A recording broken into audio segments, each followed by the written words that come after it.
Voting की तारीख बदलने पर समाजवादी पार्टी के महासचिव और चुनाव प्रभारी इंद्रजीत सरोज की प्रतिक्रिया। समाजवादी पार्टी के महासचिव और चुनाव प्रभारी इंद्रजीत सरोज ने उत्तर प्रदेश समेत तमाम राज्यों में उपचुनाव वाली सीटों पर वोटिंग की तारीख बदलने के बाद अब सवाल खड़े कर दिए हैं। चुनाव आयोग ने उत्तर प्रदेश, केरल और पंजाब में होने वाले उपचुनाव की तारीखों को बदल दिया है। चुनाव आयोग के मुताबिक केरल, पंजाब और उत्तर प्रदेश में होने वाले विधानसभा सीटों पर उपचुनाव 13 नवंबर के बजाय 20 नवंबर को होंगे। इस बदलाव पर समाजवादी पार्टी के महासचिव और चुनाव प्रभारी इंद्रजीत सरोज ने प्रतिक्रिया दी है। टालेंगे तो और भी बुरा हारेंगे।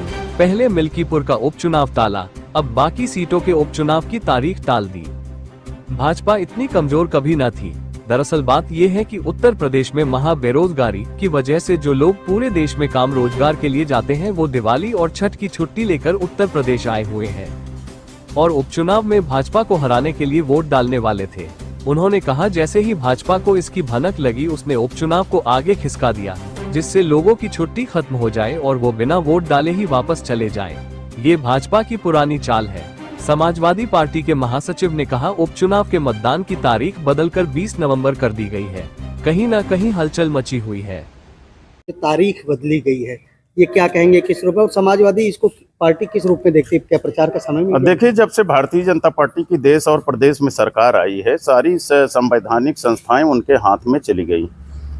कोई भी संवैधानिक संस्थाएं इस देश में और प्रदेश में स्वतंत्र नहीं है। जैसा भारतीय जनता पार्टी के लोग कहते हैं वैसे संवैधानिक संस्थाएं उनके अनुसार से काम करती। ये बहुत ही विडंबना है।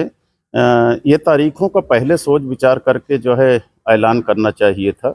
ये बीच में किसी हमारे कैंडिडेटों को थका दिया गया, उनका पैसा खर्च करा दिया गया, वो परेशान हो गए।